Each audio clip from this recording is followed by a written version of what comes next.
కావాలి అంటే గీతలో చెప్పిండు, జ్ఞానాగ్ని దగ్ధ కర్మాణం. ఎప్పుడైతే మీ కర్మలన్నీ జ్ఞానం అనే అగ్నిలో దగ్ధమై బూడిదైతాయో అప్పుడు మీకు మోక్షము అన్నాడు. అంటే మోక్షం ఎలా వస్తుంది? మనిషికి జీవుడు దేవుడు వేరు కాదు, ఒక్కటే. దేవుడు నాలోనే ఉన్నాడు, ఆ నాలో ఉన్న దేవుని దగ్గరికి నేను వెళ్తాను అని వెళ్ళడమే జ్ఞానము. మరి భగవద్గీతలో ఇదంతా ఉంటుంది. ఇప్పుడు నేను ఏమైతే చెప్పానో మీకు అదంతా గీతలో నుంచి, భాగవతం నుంచి, కొన్ని రామాయణం నుంచి నేర్చుకున్నాం. ఇవన్నీ కూడా మనం సరి అయిన జ్ఞానం. మనం ఏమనుకుంటున్నాం? అందుకే నేనెవరో కానిది ఎవరో, కానిది ఎవరు? శరీరం. మనం ఏమనుకుంటున్నాం? శరీరమే నేను అనుకుని ఆగిపోయినాం. కానీ శరీరాన్ని నడిపించే శక్తే ఆత్మ. చూడండి, ఇప్పుడు నేను ఇక్కడ నిలబడ్డా, మీరు బాగా గమనించండి. నా లోపల ఆత్మ అనేది ఉంది కాబట్టి నేను మాట్లాడగలుగుతున్నా కదా. మరి ఆత్మ పక్క జరిగిందనుకోండి, ఈ శరీరం ఏమవుతుంది? పడిపోతుంది. మాట్లాడుతుందా శరీరం? మాట్లాడుతుందా? నోరు ఉంది కదా, మాట్లాడాలి కదా. మరి నాకు కూడా నోరు ఉంది కదా. అంటే నోరుంటే మాట్లాడం, నోటి వెనకాల ఆత్మశక్తి ఉంటేనే మాట్లాడుతున్నామన్న గ్రహించాలి మీరు. అప్పటి నుంచి నేను చేతిలా అంటున్నా, నడుస్తున్నాం, ఆలోచిస్తున్నాం. అంటే వీటన్నింటి వెనకాల వింటున్నాం అప్పటి నుంచి. అంటే ఇవన్నీ మనకి ఇంద్రియాలు కనిపిస్తున్నాయి కానీ అవి ఏమీ చెయ్యవు. వాటి వెనకాల ఒక అద్భుతమైన శక్తి ఉండి వీటన్నింటికి నడిపిస్తుంది. అదే ఆత్మ. ఆ ఆత్మనే పక్క జరిగితే ఈ శరీరం ఎందుకు పనికొస్తుందండి?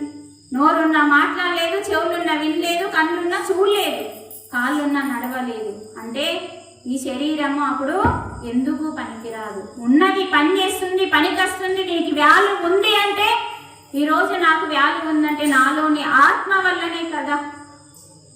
మీకేంటంటే ఆ ఆత్మని తెలుసుకోవడమే జ్ఞానం. ఇందాక మనం ఇలా తిరిగినాం కదా మంచిగా. ఆత్మ ప్రదక్షిణ అంటే నీతో నువ్వు ఉండు, నీ చుట్టూ నువ్వు తిరుగు. దాని అర్థం అంత గొప్పదండి.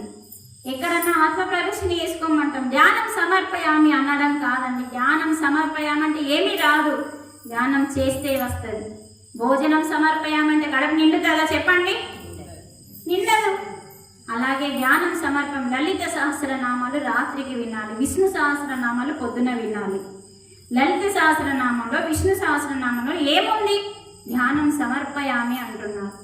అన్ని సహస్రనామాలు అంటే 1000 నామాలని మనం పలుకుతున్నాం, పొగుడుతున్నాము. లలితమ్మని, విష్ణు మూర్తిని మనం పొగుడుతున్నాము. అందులో ఏం చెప్తుండు? ధ్యానం గురించి చెప్తున్నాడు. అందుకనే ధ్యానం అంటే మన వయసు ఎంత ఉందో అన్ని నిమిషాలు ఉదయం రాత్రికి చేస్తే, అమ్మ మీరు చేసి ఒక 41 రోజు లోపల మీరు చేస్తే ఏ రోగం ఉన్నా కూడా డాక్టర్ అవసరం లేకుండా. మీ ఊర్లోనే అనుష ఉంది. నేను 2011 వచ్చిన, కానీ నేనంటే మీకు తెలియదు. కానీ అనుష, రాణి మీ ఊరు వాళ్ళు. ఇప్పుడు వారు ట్యాబ్లెట్ వేయట్లేదు. ఇప్పుడు ఆమె 5-6 సంవత్సరాల నుంచి ధ్యానం నేర్చుకున్నది. ధ్యానం నేర్చుకొని అవసరం ఉన్నప్పుడల్లా మా ఇంటికి వచ్చి డౌట్స్ క్లియర్ చేసుకొని ఒక టీచర్ వృత్తిలో ఉండి సమయం లేకున్నా కూడా ధ్యానానికి కేటాయిస్తుందంటే ఆరోగ్యం మహాభాగ్యం. కాబట్టి అన్నిటికంటే ముఖ్యమైనది ధనం కాదండి. ధనం మహాభాగ్యం అని ఎప్పుడు ఎక్కడ చెప్పలేదు. ఆరోగ్యం మనకు కావాలి. ఆరోగ్యం కావాలి అంటే ఫస్ట్ మనం ధ్యానం చేస్తే సర్వరోగ నివారణ. ఎలా అవుతుందంటే ఇక్కడ శక్తి బ్రహ్మరంధ్రం ద్వారా మనకి లోపలికి శక్తి వెళ్తుంది. సింపుల్గా మీరు ఏమీ ఆలోచించకుండా శ్వాసతో ఉంటే చాలండి. మధ్యలో ఆలోచనలు వస్తాయి, మనం కట్ చేయాలి. శ్వాసతో ఉంటే ఏమవుతుందంటే ఆ శ్వాస మనల్ని మనస్సు లేని స్థితికి తీసుకెళ్తుంది. అంటే ఆత్మ దగ్గరికి తీసుకెళ్ళినప్పుడు బ్రహ్మరంధ్రం ఓపెన్ అవుతుంది. మీ అందరికీ ఇప్పుడు బ్రహ్మరంధ్రం ఓపెన్ ఉందా? లేదు. కానీ ధ్యానంలో ఓపెన్ అవుతుంది. పసిపిల్లలకి ఓపెన్ ఉంటుంది. పాలు తాగే పసిపిల్లలకి, అమ్మ పాలు తాగే పసిపిల్లలకి ఓపెన్ ఉంటుంది. అదే మనం మాడ అంటున్నాం. యోగం చేసినప్పుడు బ్రహ్మరంధ్రం ఓపెన్ అవుతుంది. ఎందుకంటే మనం 9 రంధ్రాలు మూసుకుంటున్నాం ధ్యానంలో. అందుకని అది ఓపెన్ అయ్యి ఈ పరమాత్మ శక్తి అంతా మన లోపలికి వస్తుంది. ఏ దేవుణ్ణి అయితే మనం రోజు అది కావాలి ఇది కావాలని మనం కోరుతున్నామో, ఈ ధ్యానం చేస్తే, అదే చెప్పింది కదా, యోగం చేస్తే దుఃఖం పోతుంది అంటుండు.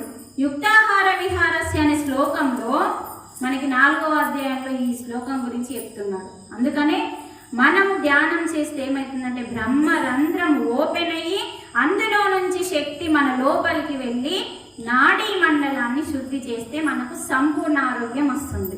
ఈరోజు నేను 15 సంవత్సరాల నుంచి కొన్ని వందల గ్రామాలు, కొన్ని జిల్లాలు, 5-6 జిల్లాలు తిరుగుతూ కొన్ని వందల గ్రామాలు ఇలా రాత్రిపూట ఇలా కూర్చోబెట్టుకొని భగవద్గీతని, జ్ఞానాన్ని, శాకారం గురించి వివరించి చెప్పినప్పుడు ఈరోజు ఎంతోమంది మారి వాళ్ళ దుఃఖాన్ని పోగొట్టుకొని ఆరోగ్యాన్ని సంపాదించి ఒక ట్యాబ్లెట్ అంటే విషం, హాస్పిటల్ అంటే నరకం, డబ్బులు ఖర్చు అవుతున్నాయి, సమయం పోతుంది. మన ఇంట్లోనే మనం ధ్యానం చేస్తే ఆరోగ్యం వస్తుంది.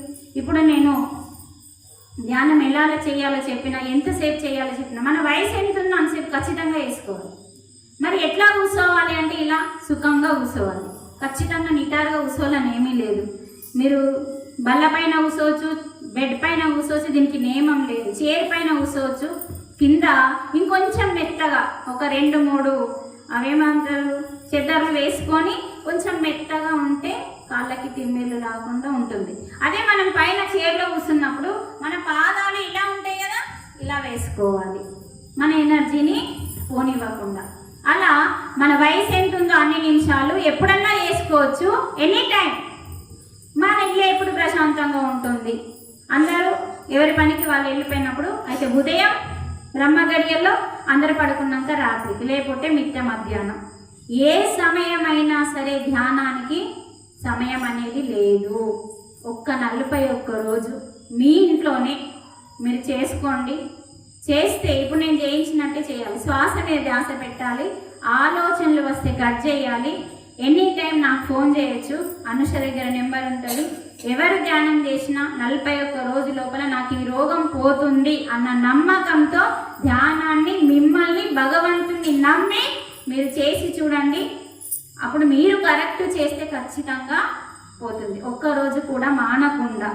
అంటే 41 రోజుకు అంత శక్తి ఉంటుందండి. అందుకని దీక్షలలో అందరూ 41 రోజు దాన్ని మండల దీక్ష అంటాం. అందుకే హనుమాన్ చాలీస్ అంటాం కదా, 40 డేస్ అట్లా. అందుకని ఆ సంఖ్యకి అంత శక్తి ఉంటుంది. కాబట్టి మీరు కూడా రోజు మీ వయసు ఎంత ఉందో అలా చేసుకొని చూడండి. ఇప్పుడు మనము ధ్యానం ఎలా చేయాలో చేసి నేర్చుకున్నాం. ఇప్పుడు ధ్యానం వల్ల తన జీవితాన్నే మార్చుకున్నారు కొందరు. అనుష అప్పుడు మాట్లాడింది. ఇప్పుడు తలమడుగు నుంచి 2 వచ్చిందండి. వాళ్ళ జీవితాన్ని, వాళ్ళ కుటుంబాన్ని ఎలా మార్చుకున్నారో ఒక 2 నిమిషాలు మీరు వినగలిగే సమయం ఉంది కదా. 2 వచ్చిండ్రు, వాళ్ళు ఒక్కొక్క 2 నిమిషాలు చాలా అమూల్యమైన విషయాలు మీకు. అంటే వాళ్ళు ధ్యానం చేయకముందు ఎలా ఉన్నారో, ధ్యానం చేసిన తర్వాత, శాకాహారిగా మారిన తర్వాత